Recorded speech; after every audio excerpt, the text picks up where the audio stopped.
He was feared in Moscow and Brooklyn. He was forced out of America, but he returned and was soon killed. Who put an end to the story of the most notorious thief in law?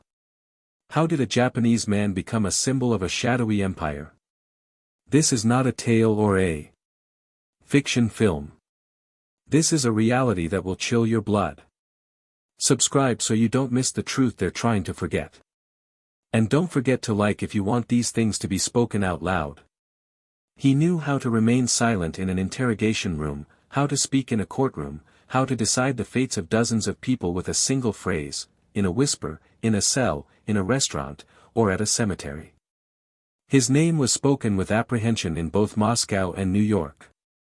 His life ended with a gunshot to the stomach in the middle of a Moscow summer. Vyacheslav Ivankov, nicknamed Yaponchik, became one of the few thieves in law to be featured in both the New York Times and a Russian newspaper. Behind this man stood entire armies of shadowy structures, but his rise to the top began with poverty, a criminal record, and a difficult childhood in post-war Moscow.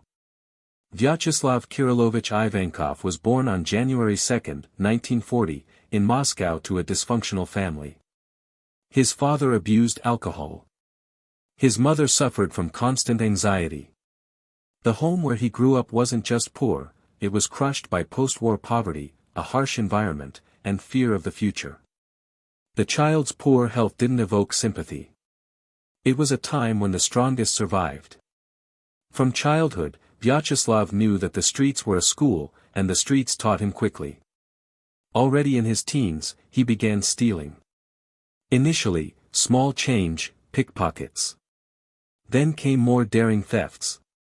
He also played sports, boxing, and martial arts.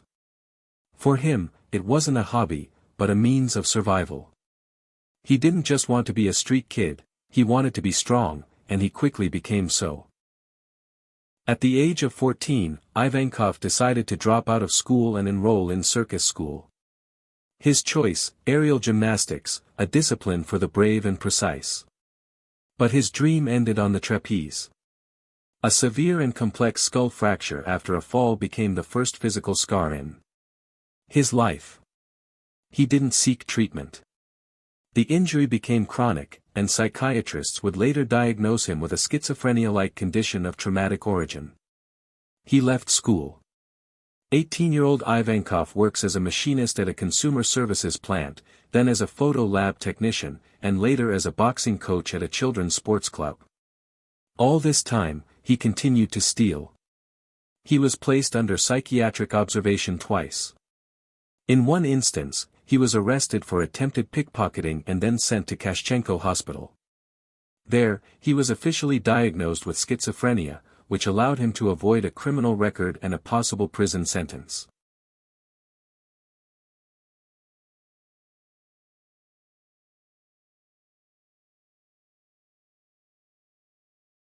But already in 1966, he escaped from the psychiatric hospital.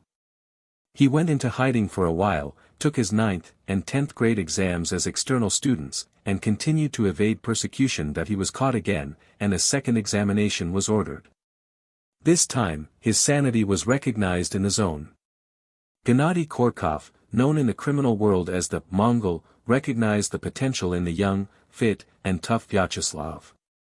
A real criminal career began. First under someone else's wing, later on his own. By the early 1970s, Ivankov was no longer just a thief. He was a member of an organized crime group. He quickly learned how to conduct searches disguised as police officers, how to take people into the woods, and torture them to extract information about valuables. At the same time, he was married to Lydia Ivazova, and their Syrian wife had a son. Friends and associates jokingly called him the Assyrian son-in-law. He began traveling around the country. Kazan, Riga, Tashkent, Sverdlovsk. His gang ravages the homes of shop stewards, speculators, and unemployed workers. Kidnappings, torture, and murders are commonplace. A robber nicknamed Charlik is killed in Kazan. Speculator Yasha is killed in Riga. Ivankov has long since ceased to be a mere criminal. He is becoming a top-tier enforcer, a man who strikes fear into the entire semi-criminal elite of the Soviet shadow economy. But the first serious turn is yet to come. By the mid-1970s, Vyacheslav Ivankov was no longer just a seasoned bandit. He had become a figure that began to frighten even those accustomed to the world of thieves-in-law. He frequented Moscow restaurants, dressed expensively, and maintained a cold and stern demeanor. He had an authority steeped in rumors and horror stories. Joking was avoided in his company.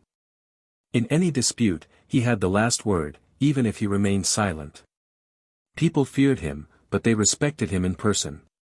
He created an image of the future. Predatory, fearless, and, most importantly, independent. In the spring of 1974, an incident occurred that became a turning point. At the Rus restaurant in Moscow, Ivankov was involved in a fight with Caucasians.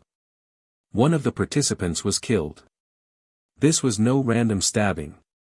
It was followed by a whole series of confrontations between groups, shadowy interests, and a stake in the illegal trade. During a search of Ivankov's apartment, counterfeit documents, a Soviet passport, and a driver's license were found. Soon, he ended up in a pretrial detention center and was sent for examination to the Serbsky Institute. This institution in the Soviet Union was more than just a psychiatric clinic. It was a borderline where fates were decided, sane or insane, salvation or imprisonment.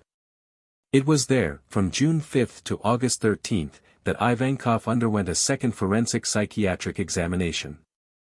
The experts issued a conclusion. Mental illness does not affect the sane statement about the persecution being simulated. This meant only one thing: the investigation had received the green light. He could no longer hide behind the certificates from Koschenko. In November of that year, the court sentenced Ivankov to 7 months and 15 days in prison, formally for forged documents. But everyone understood perfectly well. It was a compromise. He again avoided long-term sentences. The conviction was minimal, almost symbolic. But the most important thing happened in a prison cell, not in a courtroom. It was during this period, in the inner cell of Butyrka prison, that Ivankov was crowned a thief in law. This act was not spontaneous. His candidacy had been discussed in advance, by the elders, the overseers, the lawmen. Everyone understood that he had already become something more than just a militant. He had scale, connections, and a logic to his behavior. He never violated thieves' code, always kept his word, had no bans, no involvement in organ work, no violations of prison codes. The coronation was quiet but significant. From that moment, Ivankov officially entered the elite of the thieves' world. Now his nickname, Yaponchik, became legitimate. Not to be confused with Mishka Yaponchik, an Odessa robber of the early 20th century. Vyacheslav and Ivankov were given the name for their oriental features and characteristic predatory restraint. Yaponchik is not a nickname, it's a personal symbol. After his release from prison, Ivankov was officially listed as a merchandiser at a grocery store. In reality, he didn't work anywhere. His business trips became more and more frequent. He traveled across the USSR, establishing connections, building a network, resolving issues. According to police reports, he was listed as a person of no particular occupation, without a residence permit. But among the shadow economy and the criminal underworld, he was already a person of special status. His authority grew by leaps and bounds, depending on the situation. In any complex showdown, in a dispute over a debt, in an insoluble conflict, his word was the last. The Ministry of Internal Affairs and the prosecutor's office began to track his every move, but the Japanese man knew how to disappear. He was inconspicuous, but always appeared in the right place. Periodically, he visited the closed Saturn restaurant, owned by Mikhail Zvezdinsky. In the company of Mongol, his old patron, he resolved disputes there not with words, but with a look. A new stage had begun. The crime boss began to build a real organization. The gang he began assembling in 1980 would soon become one of the most brutal in the USSR. It included Sliva, Asav, Balda, and the brothers Atari and Amarin Kvantrishvili. They weren't just bandits, they were a well-structured, disciplined organization, operating under the guise of police officers. Their targets were small-scale factory workers, speculators, and big businessmen. Anything that could be taken was confiscated. Anyone who resisted disappeared. From that moment on, the Japanese became a player on a national scale. But that would be another story. The early 1980s. The Soviet Union lived in the shadow of a dying empire. The economy is crumbling. Cashing out and shadow trading are becoming the only real sources of income. In this gap between the official system and illegal life, Ivankov's gang emerges. Not just a group of criminals, but a disciplined, organized, and ruthless structure, capable of replacing the government itself. Its core consists of proven fighters: Vladimir Bykov, Balda, Sliva, Vyacheslav Kirillovich, Asav Sasanov, the brothers Amarin, and Otarik Andrishvili. All of them were former athletes, repeat offenders, or street professionals. They were united not only by their devotion to the Yaponchik but also by their absolute confidence in their impunity. They operated undercover, police uniforms, identification, radios, and capture schemes. The mechanics of their operations were simple and terrifying. Informants from the intelligentsia and the shadow business would report, so-and-so keeps currency at home, so-and-so cashes it out. A third has a jewelry collection. Then they'd arrive, disguised as the OBKHS or OBEP, conduct a search, interrogation, and confiscation. Formally, everything was legal. In fact, it was robbery with violence. Sometimes the objects disappeared. There were cases where, after such visits, victims were found with burnt nails, gouged out eyes, and marks from irons. Some were never found at all. The main principles were speed, brutality, and calculation. None of the group members had the habit of leaving witnesses. Even if the operation was carried out on representatives of the workshops, their relatives often died as well. In every region where the gang appeared, they left a trail of blood. In Kazan, a local robber nicknamed Charlie was killed. In Riga, the speculator Yasha was eliminated. In Sverdlovsk, the daughter of the shady businessman Tarlanov voluntarily handed over all her jewelry. Such was the reputation of the Yaponchik. They didn't act for pleasure. Their method was intimidation through cruelty. One case, one death. And by now the city's entire shadow economy knew that if a Japanese guy showed up, it was better to hand it over than disappear. This is how a parallel vertical of power was constructed. Not a single case, not a single shipment, not a single transaction of large currency could bypass this structure. If you don't agree, you disappear. If you agree, you pay, and you pay a lot. The brigade's contacts extended across the entire Soviet Union, from Tbilisi to Tashkent, from Kiev to Moscow. They were assisted not only by criminals, but also by former KGB officers, MVD underworld figures, and corrupt officials. Information about the victims' movements, apartments, safes, and connections was leaked by the apparatus itself. It was a symbiosis of crime and bureaucracy. And over all this stood a man with oriental features and a steel-cold gaze, Vyacheslav Ivankov.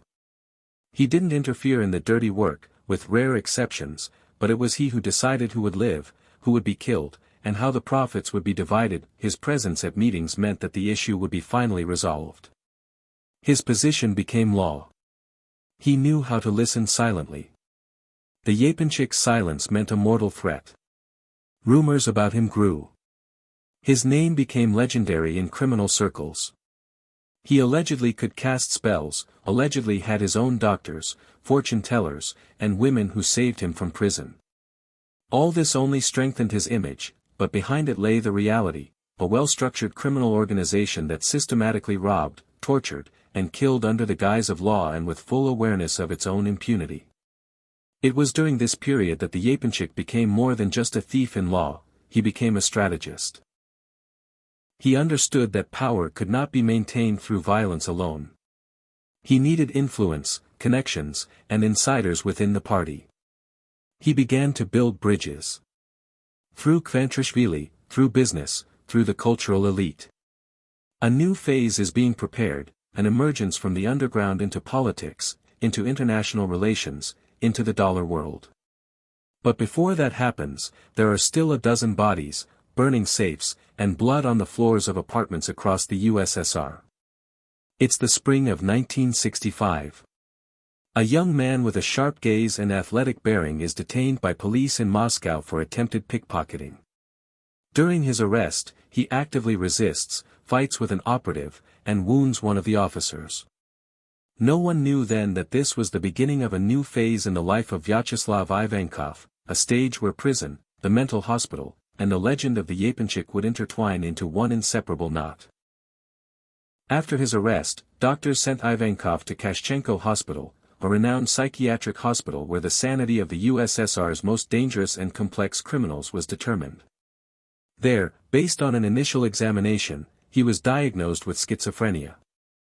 Under Soviet law, this meant not only possible salvation from prison, but also potential complete disqualification as a citizen.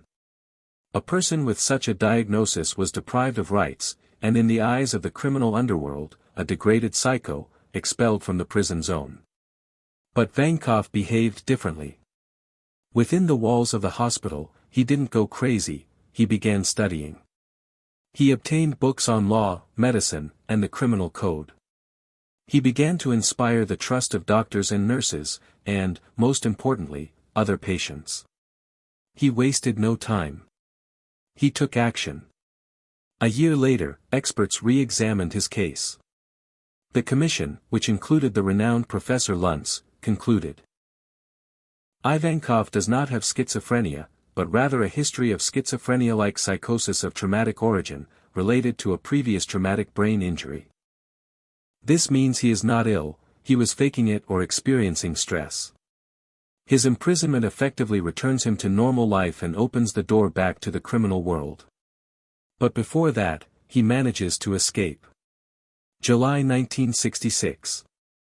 Without waiting for his final sentence, Ivankov makes a daring escape from the medical facility.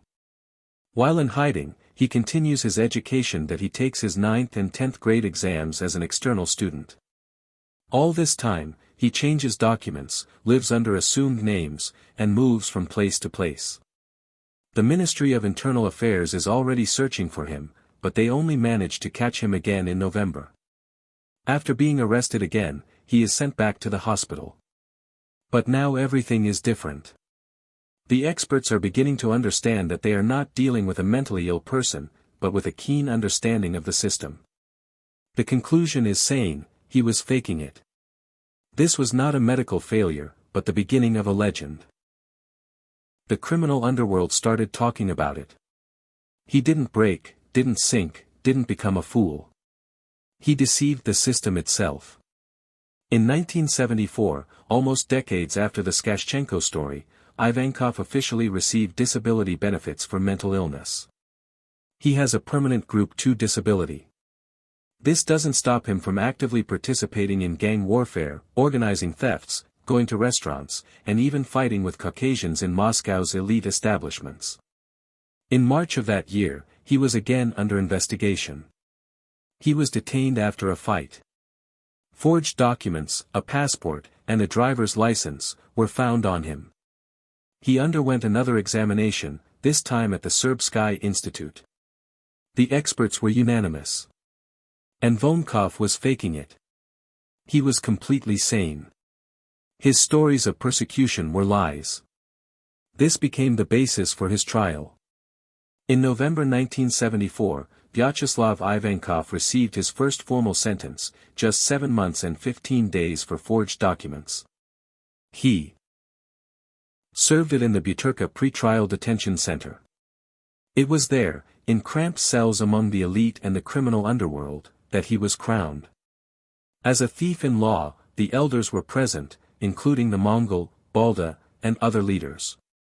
A new title is officially assigned to him, Japanese. From that moment on, everything changes. His status in the criminal hierarchy is absolute. He gains the right to judge, distribute, punish, and forgive. He's no longer just a street robber or a gang leader. He's an arbiter, a bearer of principles, a living code of criminal honor.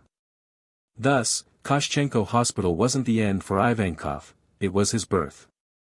Where others broke or went mad, he built his legend, and the system that tried to erase him gave him a name, status, and an eternal shadow, from which he would rule for decades. It's the mid-1970s. Moscow is rapidly growing rich thanks to the shadow economy. Restaurants are filled with gold, furs, currency dealers. In the corridors of government departments, shortages are common, traded like weapons. The state still proclaims socialism, but beneath the dusty walls of party buildings, different rules are beginning to operate. It is in this space that a figure emerges, who will soon become a bridge between the criminal underworld and the mafia economy. Her name is Yaponchik. After his release from Butyrka prison, where he was crowned, Ivankov, in no hurry to return to the criminal world, began to act as a strategist. For the first few years after his release, he worked as a merchandiser at a grocery store. Of course, he has no intention of working fictitiously. In reality, he is often on business trips to other cities, where he builds connections, establishes a system of influence, and observes. He begins to gather people from old acquaintances, Bykov, Bald, Sliv, Vyacheslav Kirillovich, Asaf Sasanov, Asaf Avdevich, and, most importantly, the brothers Kvantrishvili, Amarin, and Notorious. One is a professional gambler, the other a former athlete and future politician. By the late 1970s, this group became a tight-knit organization. Police IDs, fake uniforms, cars with flashing lights. All this allows them to freely enter apartments, the apartments of underground businessmen, traders, speculators, and factory directors. Under the guise of inspections, they conduct searches. After the search, torture after torture, money, gold, and furs disappear. Everything is taken clean. The police remain silent. They are not police themselves, but they are not just robbers either. They are the new elite of the criminal underworld. Ivankov's group operates in a brutal and rational manner. The goal is not only robbery, but also control. It is important for them not only to take away, but to show who is now boss. Victims are often taken to forests outside the city, where their psyche, bones, and will are broken. The intimidation methods are almost military-like. Psychological pressure, night raids, threats to families, the use of children as hostages. All of this is described in criminal cases that never reached trial. By the mid-1980s, the Yaponchik gang was already operating throughout the USSR. They were spotted in Kiev, Tashkent, Kazan, Riga, Tbilisi, and Sverdlovsk. They used a standard scenario: a victim, a workshop worker, or a currency dealer. A search operation, masquerading as the KGB or the OBKHS. The result: complete eradication and control of the business. In Kazan, a robber nicknamed Charlik was killed. In Riga, a speculator, Yasha. In the south, several entrepreneurs disappeared after meeting with unknown men in uniform. Criminal cases were opened, but there was no progress. No one wanted to get involved with a shadowy figure rumored to be using the Ministry of Internal Affairs itself as cover. Asav, the organizer and liaison, played a special role in these operations. He provided documents, equipment, and exit routes. Sliva carried out the executions. Aldo was the ideologist of the violence. But the main man was the Yaponchik. He didn't just command, he enforced order. Without his sanction they did not kill, without his word they did not divide, During these years, Ivankov often frequented the closed Saturn restaurant, a gathering place for shadow businesspeople, party officials, and lawmen. There, he resolved disputes, gave orders, and fielded complaints. People obeyed him not out of fear, but out of respect for the system he had built. He became more than just a thief, he became the coordinator of the shadow world. But what was truly important was something else. He had broken the main rule of a criminal's life. He began collaborating with the authorities not directly, but through intermediaries, acquaintances, and former employees. He was building a model in which the authorities and the criminal underworld were no longer enemies, but partners. This was a new reality. Thus was born the first full-fledged mafia in the USSR. Not just an organized crime group, but a system. It had rules, a zone of influence, an internal hierarchy, its own intelligence service, and punishment. And all this in the hands of a man who, until recently, was considered a mentally disabled person. The fall of the Soviet Union became a window of opportunity not only for entrepreneurs and adventurers, but also for members of the criminal underworld. Against the backdrop of the collapse of institutions, a wave of emigration, and weakening borders, dozens of shadowy figures began to establish themselves abroad. One of the first to understand the importance of a foreign foothold was Vyacheslav Ivankov, a Yaponchik. After being released at the request of renowned artists and cultural figures Iosif Kobzon, Sviatoslav Fyodorov, and Alexander Rosenbaum, Yaponchik left the prison colony on November 5, 1991. It was an early release, but his criminal past and biography, linked to organized crime, did not prevent him from quickly arranging to leave abroad. He obtained a visa through a sham marriage to U.S. citizen Irina Ola.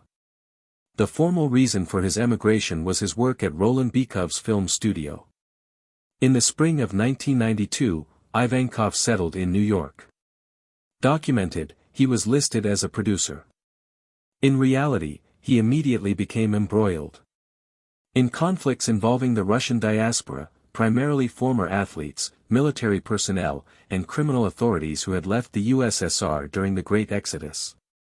According to the FBI, the Japanese man began building his power structure using the old formula: pressure, mediation, control, but now the scale was different.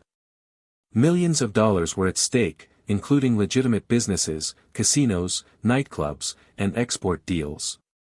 Ivankov not only controlled but also acted as an arbitrator in conflicts between major entrepreneurs, often between the US and Russia.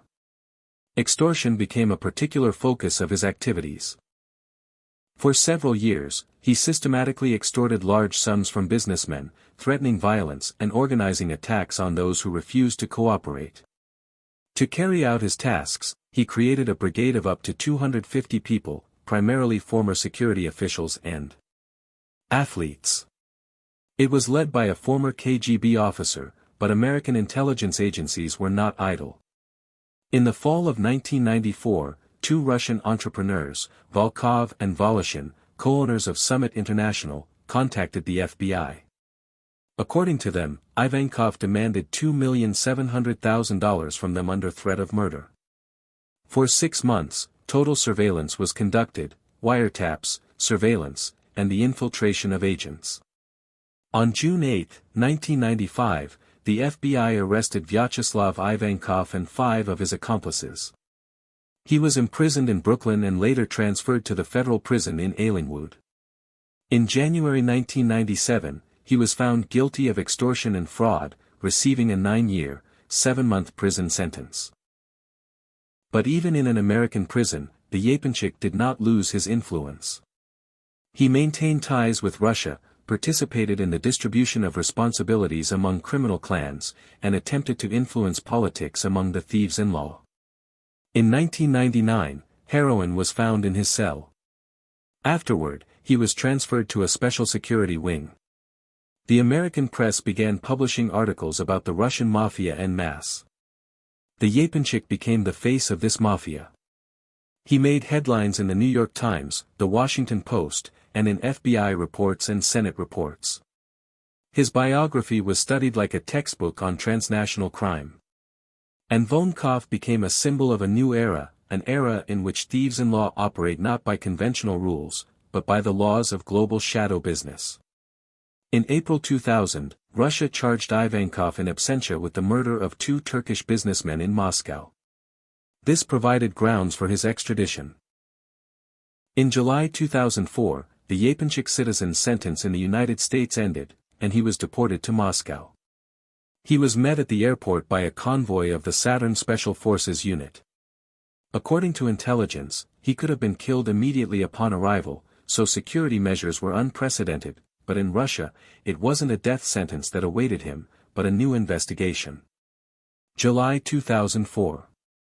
13 years after his early release from a Russian penal colony and nearly a decade in an American prison, Vyacheslav Ivankov found himself back in Moscow. This time, not as a thief-in-law, but as a defendant in a murder case. The plane carrying the Yaponchik person landed under guard. Accompanied by the OSN Saturn Special Forces, he was delivered to the Matrosskaya Tishina pretrial detention facility. Russia had been requesting his extradition since the early 2000s. The case stemmed from the shooting of Turkish businessmen at the Fidin restaurant in Moscow on the night of February 28 to 29, 1992. 2 Turkish citizens were killed and a third was seriously wounded. The investigation believed that Ivankov himself had organized the attack, but by then he was already abroad, and later in an American prison.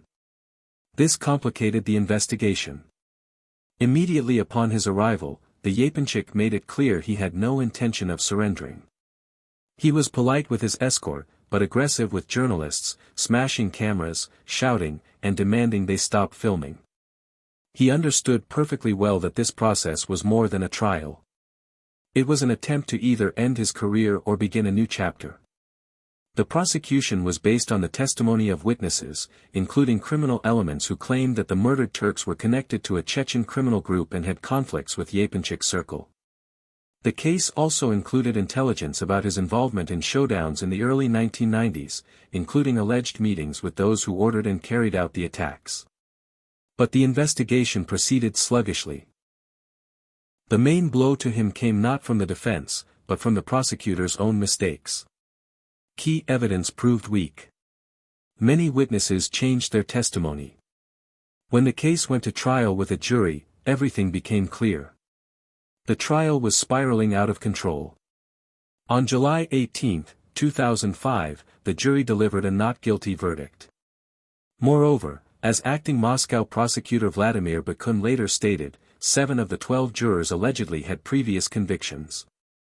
This caused a scandal in legal circles and a storm of media attention, but no court overturned the verdict.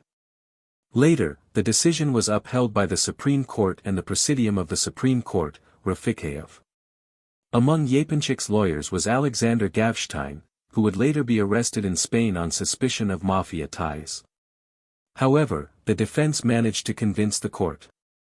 The evidence did not stand up to scrutiny, and Ivankov himself was a victim of political manipulation. After his acquittal, Yaponchik gave a press conference. He was clearly tired, uttering his famous phrase, "I'll go fishing, I don't have time for anything else." But in fact, Ivankov hadn't quit the game. The rules had simply changed. By this point, he had completely lost control of many of the networks he had held with an iron grip just 10 years earlier. Returning from the US, he discovered a different Russia, new names, new alignments, new stakes. Clans he hadn't previously encountered, young and ruthless, were emerging, and these people had a special relationship with the Yaponchik guy. On the one hand, respect for his status, on the other, envy and fear. He began traveling around the regions, rebuilding connections, participating in gatherings, acting as an arbitrator. At first, he was invited as a respected veteran, but increasingly, behind the scenes, the words "old" were heard. His influence was fading, though outwardly it still seemed strong. The main issue now wasn't money, but survival. The trial was over, but surveillance on him was not. He was still being tracked by the FSB, the Ministry of Internal Affairs, and the Organized Crime Control Department. Some reports still listed him as a key figure, capable of destabilizing the balance between the clans, but the Yaponchik was in no hurry to take revenge. He waited, and this pause concealed fear not so much of the law as of who might shoot first. After his acquittal in 2005, Vyacheslav Ivankov was officially considered a free man. He supposedly retreated into the shadows, projecting to the world the image of a retired thief. His time had passed, he seemed, and he was now just an observer. But this was an illusion. In reality, the Yaponchik continued to play a key role in the deep-seated processes of the criminal world of the post-Soviet space. While the state struggled with the remnants of the gangster turmoil of the 1990s, the thieves' community was entering a new phase, a struggle for control over territory and money. The old guard, to which Ivankov belonged, was holding on with its last strength. The young people were going wild, ignoring both concepts and hierarchies. By this time, two centers of power dominated the criminal map. The first was Aslan Yusayan, better known as Dead Hassan. The second was Tariolaniani, or Taro. Their confrontation threatened to escalate into open war. And it was then that Yaponchik found himself once again at the epicenter of events. He sided with Sayan, effectively marking his position in the largest conflict in the last 15 years. But it came at a high price. The criminal underworld does not forgive interference, especially when you don't have your own army. Yaponchik no longer controlled the organized crime group and lacked a financial vertical. His weapon remained his authority, and in the new era, it proved insufficient. Summer of the year. According to intelligence, preparations for a large-scale purge are underway in Moscow. Several crime bosses are receiving threats, including Ivankov. According to unofficial information, he has received signals about his possible elimination. He ignores them. He continues to move around the capital without security, meeting with representatives of the old school, and attempting to act as an arbitrator. On July 28, 2009, around 8 p.m., the Yaponchik leaves the Thai Elephant restaurant on Koroshovskoy Highway. A few hours earlier, surveillance officers had spotted a gazelle with tinted windows parked nearby. Inside, a sniper with an SVD rifle and a telescopic sight. One shot is fired. The bullet pierces his abdomen, and Vankov collapses. He is rushed to the clinic at the oncology center on Kashursky Highway. The fight for his life begins. He experiences clinical death. On the night of September 14, doctors stabilized his condition several times, but his body weakened. On October 9, 2009, 73 days after the assassination attempt, the Yaponchik died of peritonitis. This time, his death was final. The investigation unfolded slowly, as often happens in such cases. The official version of events would not emerge until 2021. It was established that the mastermind behind the murder was Ilya Simonia, nicknamed Maka. The conflict between him and Ivankov lasted for years. Simonia's accomplices were Kaka Gazaev, Mutaz Shadania, Zambulat Zanashia, Astamir Budba, and Nuzgar Papeva. It was Budba, according to the FSB, who leaked the lesson. Gazaev, Shadania, and Zanashia would be sentenced in 2021 to 15 and 16 years in prison. Budba and Papeva went into hiding in Abkhazia. In 2025, the court sentenced Ilya Simonia in absentia to 21.5 years in prison. This murder was a turning point. It showed that the status of thief-in-law no longer guaranteed immunity. An era was over. Along with the Yaponchik, the very format of criminal influence, built on concepts, charisma, and personal negotiations, disappeared. The new era was entered by new people, and the game had changed. The morning of October 13, 2009. The Vogankovskoy Cemetery is cordoned off. The Moscow Main Directorate of Internal Affairs Engineering and Sapper Department is searching every meter for possible explosive devices. There have been no threats, but precautions are maximum. The deceased is not just a figure, he's a Yaponchik. The farewell ceremony begins at the Church of the Resurrection of the Slavic. According to Orthodox tradition, everything is decorous: candles, icons, church singing. But the atmosphere is not religious. It's a show of force. Wreaths with plaques from the gangsters from Kirov, from the gangsters from Yaroslavl, from the gangsters from Sochi. Men in black, luxury foreign cars, unregistered security agencies. A crowd gathers outside the church. Journalists, photojournalists, television cameras. Relatives demand that filming be restricted. Private security guards block cameras and push back the press, but the footage is still broadcast on television, RIA Novosti, Associated Press, and France Press. Russia is watching the funeral of its most notorious thief-in-law as an event of national significance. And this is irritating. The deceased is being buried in a luxurious oak coffin. Lights and air conditioning are installed inside. The funeral director is Aslan Yusayan, aka Dead Kasan. More than 500 people are watching the ceremony. Most of them are persons involved in undercover investigations, former organized crime leaders, and entrepreneurs with a criminal past. Some of them have flown in from Europe, others from the southern republics. This is not just a funeral, it is a review of the remnants of the old thieves' empire. The burial itself is taking place in Plot 50 of the Vogankovskoy Cemetery, near the grave of actor Leonid Karatanov. 2 years later, a monument will be erected at the gravesite, depicting Ivankov sitting on a stool.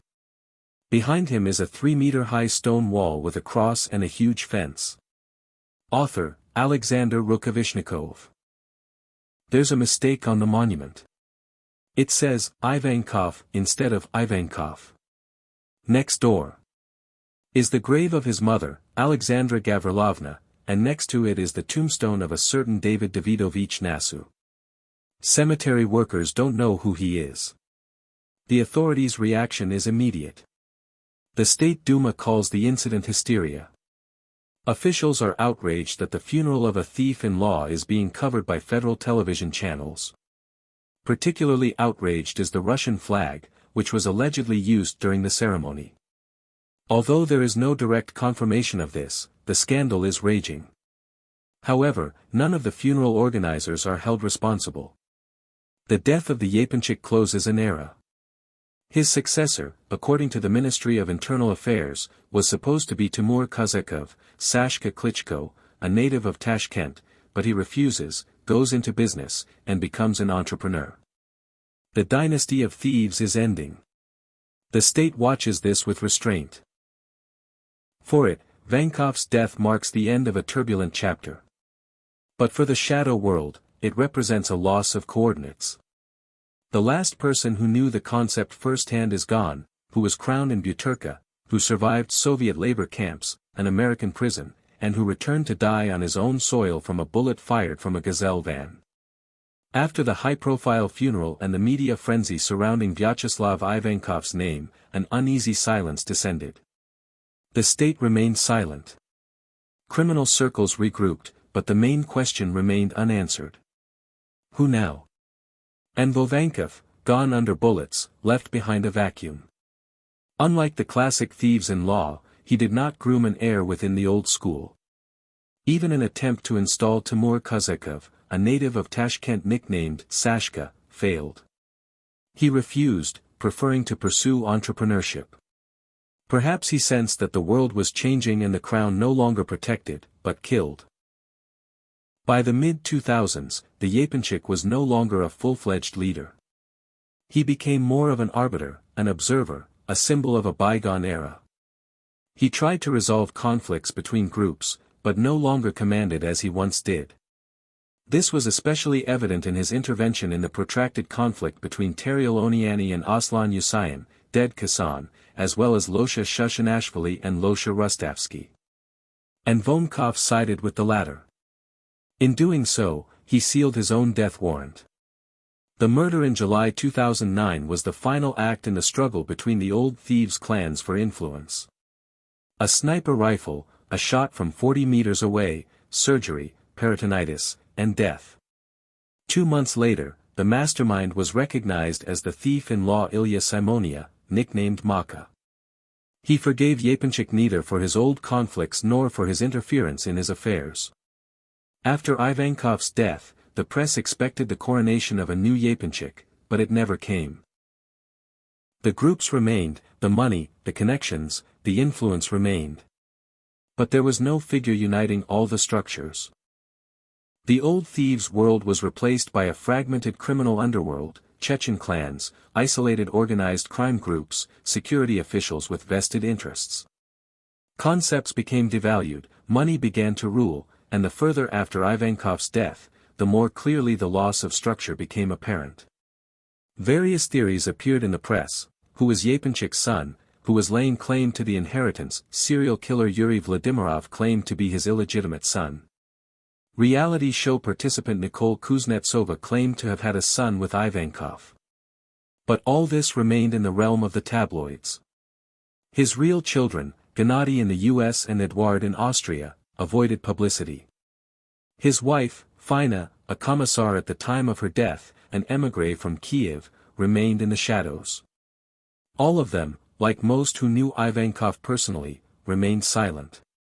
A world without the Yaponchik needed no comment. He simply became different. Thus ended the story of one of the most notorious and dangerous thieves-in-law of the late 20th century.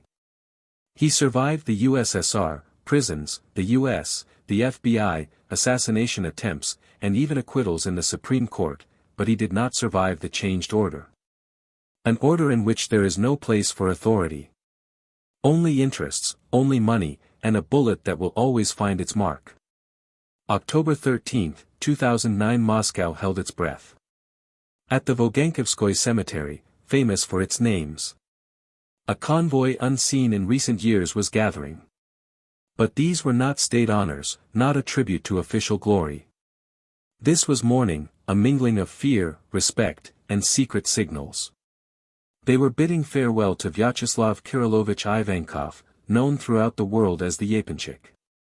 The small church of the Resurrection of the Glorious had been cordoned off since early morning by officers from the engineering and sapper department of the city police department. Specialists with equipment were checking the cemetery for explosive devices. Private security officers and bodyguards accompanied dozens of men in black leather jackets, expensive coats, and dark glasses. Almost all words were spoken. Almost everyone knew that this day would go down in Russian criminal history as the end of an entire era. Standing by the coffin was the thief-in-law Aslan Yusayan, Hassan's grandfather. It was he, according to the established thieves' hierarchy, who assumed the role of funeral director. Wreaths with ribbons from gangs in Kirov, Yaroslavl, Belarus, and other cities were laid one after another at the entrance to the church. Right up until the last minute, new participants continued to join the funeral procession, representatives of gangs with which the Yaponchik had been both allied and at odds throughout his life. Sayan's face showed neither grief nor confusion, only the icy indifference characteristic of veteran thieves. The funeral was held behind closed doors. The press was officially forbidden from photographing at the family's request. However, photojournalists from RIA Novosti, Associated Press, and France Press captured the coffin surrounded by guards and the crowd accompanying the procession. Media reports claimed that around 500 people had gathered. Almost no one hid the fact that these were members of the criminal underworld elite. Moscow, St. Petersburg, the Caucasus, the Urals, Ukraine. A veritable map of the Russian and post-Soviet mafia. For a moment, it converged at one point. The coffin was oak, lined with fabric, with lighting and a built-in air conditioner. This was not just a thief being buried, but a symbol of an entire era. Someone in the crowd whispered that, according to tradition, a rosary and a gold chain, as well as a crown pin, had been placed inside. Next to the coffin stood the silent figures of lawyers, including Alexander Gavstein and several other shadowy intermediaries from the criminal underworld. It was a farewell not only to a man, but also to order. The ashes of Vyacheslav and Ivankov were interred in plot 50 of the Vogankovskoye Cemetery, close to the grave of the famous Soviet actor Leonid Karatanov. The grave of his mother, Alexandra Gavrilovna Ivankova, is located nearby. The tombstone itself appeared later, in the summer of 2011. The sculptor Alexander Rukavishnikov created it. He created a 3-meter-tall stone wall with a cross and bars, against which Ivankov sits languidly with a stool beneath him, looking away. The monument's name is written as Ivankov. The State Duma reacted strongly. Members of parliament condemned the extensive coverage of the funeral, especially the fact that the coffin was supposedly carrying a Russian flag. Moscow prosecutors expressed dissatisfaction with the fact that the crime boss was buried with such honor. However, no one cancelled the funeral. No one prevented the Brotherhood from saying their farewells. This was not a victory for crime over the state. It was the silent finale of the long story of a man who, from his ancestral Moscow days, had risen to the status of a shadowy international arbiter, and who was carried out according to laws alien to the official authorities, but understood by hundreds of those present. It was at that moment that it became clear, an era had ended. Another Yaponchik would never appear. The death of Vyacheslav Ivankov was the final nail in the coffin of an era commonly referred to as the Golden Age of Thieves' Law. But, as often happens in the criminal world, the death of the body does not mean the death of the name. Yaponchik, who passed away on October 9, 2009, lived on in the conversations, fears, and calculations of those who shared power in the Russian and post-Soviet criminal underworld. After his funeral, a protracted lull began. No one rushed to take his place, not out of fear, but out of an understanding of his magnitude. Timur Kozakov, known by his nickname, Sashka, was expected to be the successor. However, he refused to assume the role of chief arbiter of the criminal underworld, preferring to pursue entrepreneurial activity in Tashkent. This was an unexpected but significant gesture. After Yaponchik, the very structure of the mafia changed. Formally, Yaponchik's place was never filled. Various forces tried to exploit his authority for a long time, some in criminal showdowns, some in journalism, some in political innuendo. Even several years after his death, his name continued to be heard in Interior Ministry reports and in the halls of the Suza. In criminal circles, the word Yaponchik became not so much a name as a symbol of a certain approach, a skillful balancing between thieves' honor and real criminal interests. Those who claimed to be his memory played a special role in preserving the legend. Articles regularly appeared in the media exploring the theory about his sons, one of whom allegedly lived in the United States, another in Austria. Strange people appeared, claiming to be his illegitimate children. Even the Syrian murderer Yuri Vladimirov, sentenced to life imprisonment, claimed to be his son, and Battle of Psychics participant Nikol Kuznetsova gave interviews in which she described the Yaponchik as the father of her child. None of these claims were documented, but they spoke of something else, a myth that had developed a life separate from his biography. The monument, erected in 2011, only reinforced this image. Vyacheslav Ivankov is depicted sitting leisurely against a backdrop of prison bars and an Orthodox cross. Simultaneously, it symbolizes prison and evokes the illusion of peace. This image became a point of closure. All that remains of the Yaponchik is a shadow on the granite and a persistent feeling that he is still somewhere nearby. It is no coincidence that his name was often used as a cover in subsequent criminal conflicts, both in Russia and abroad. Even years after his death, Yaponchik's name is mentioned with caution in criminal circles. They don't tell jokes about him, like they do about many others. They speak of him with respect or remain silent. His portrait hangs in certain places, not as a relic, but as a reminder. There was order, and someone maintained it. Consisting of court cases, legends, wreath inscriptions, and the memories of the criminal community. Yaponchik's figure has become a shadow that still casts a shadow on Russia's criminal map. Not a single thief-in-law who came after him achieved such a level of recognition and influence, either in the media or in the real shadow government. This is the main paradox of the Yaponchik. In death, he became more alive than many who remained.